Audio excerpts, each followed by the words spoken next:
Welcome to Lighten Up, the Art of Living Clutter-Free, the podcast where we tackle the literal and figurative clutter standing between you and your healthiest and happiest life. I'm Melanie, your host, coach, and guide on this journey to help you design a life that you love. Whether it's clearing out your kitchen cabinets, untangling your digital files, or letting go of the mental blocks that hold you back, we're here to make space for what truly matters. Let's lighten up together, starting now.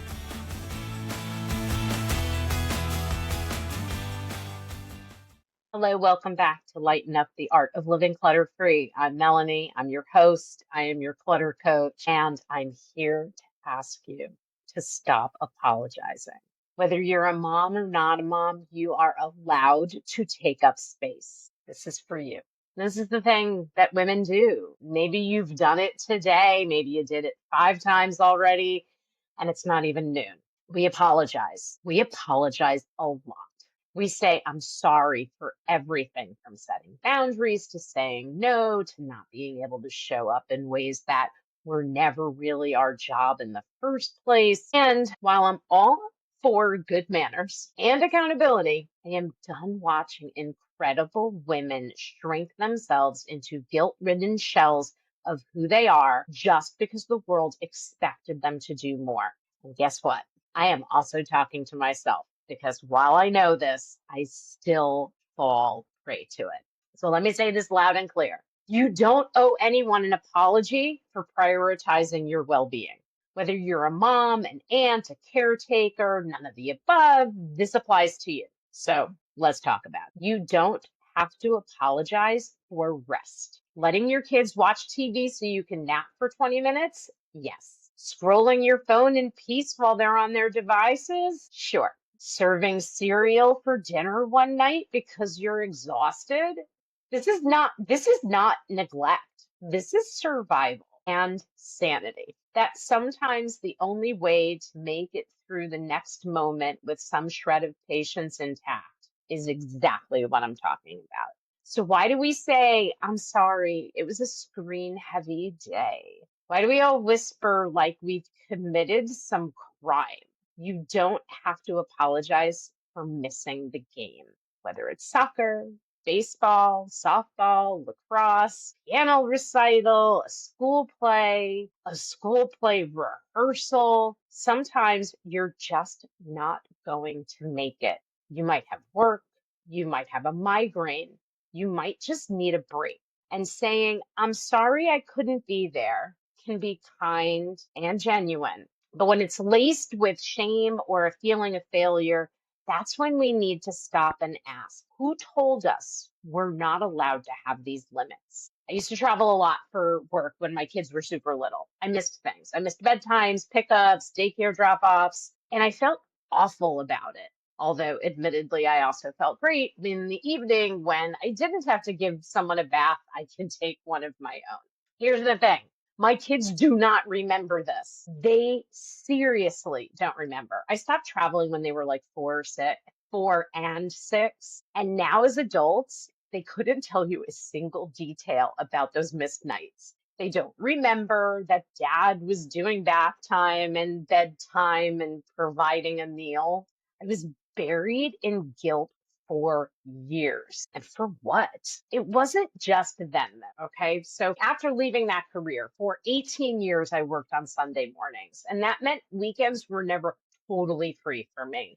I couldn't always make it to Saturday and Sunday games because so many of the sports that my daughter participated in were on Saturday and Sunday. I wasn't at every rehearsal for my daughter. I saw her shows, but I didn't see every single performance of the same production. It crushed me at times, feeling like I was letting them down, letting my husband down, letting like the world of moms down. But again, they don't remember all of these absences. They may remember a little bit, but they remember the love. They remember the support, the times that I was there. And what they never questioned was whether or not I cared. You don't have to apologize for saying, not this time. Your adult kids, let me talk to the grandmas out there. Your adult kids might ask you to babysit, and you love your grandkids, but it doesn't mean you have to babysit every time they ask. Your neighbor might want a favor. Your friend might be going through something and asking for support. This is to all the women out there, not just the moms and the grandmas. If you say no because you're tired, overextended, or simply don't want to, you are not a bad person. You are not selfish and you are not failing. You are human. You get to say, not this time.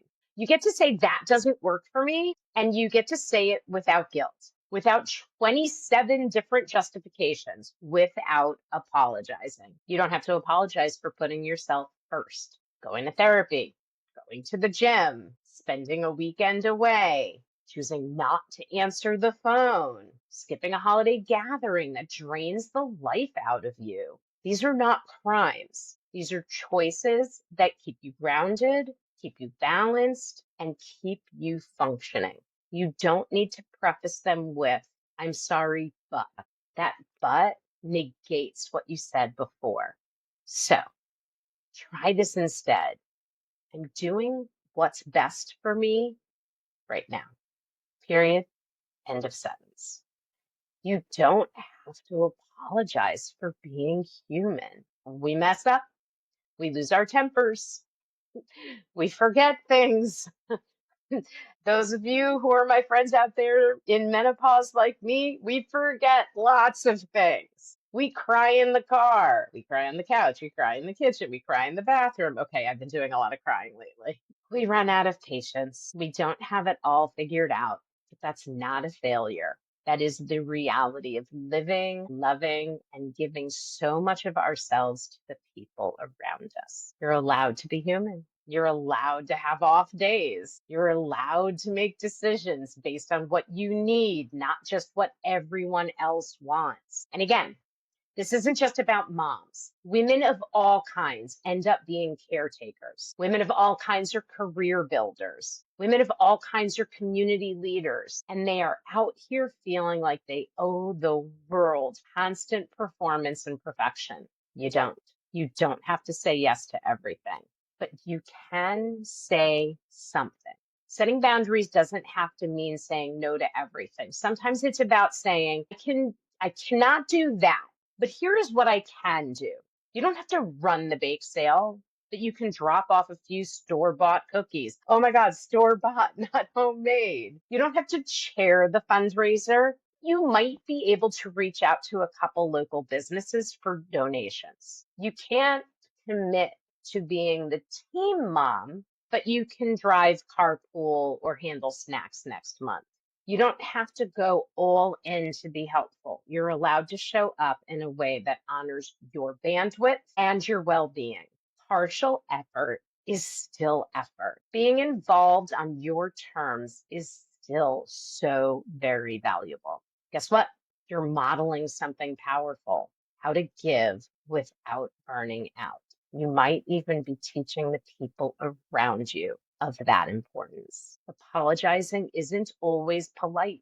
There is a difference between being kind and being small, between being considerate and being crushed under the weight of expectations that you never agreed to.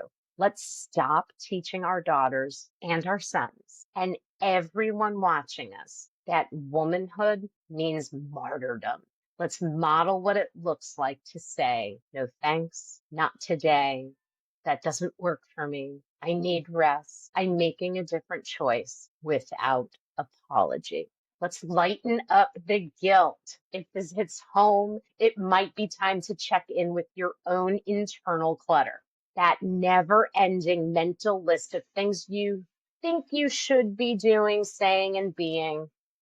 And it's okay to rewrite the rules. If you're curious about how to declutter that mental noise and start living with more intention and less guilt, check out previous episodes of this podcast. We talk about all kinds of mental clutter. Schedule a free 30-minute strategy session and let's talk it through. You can't change your life if you keep apologizing for wanting something different.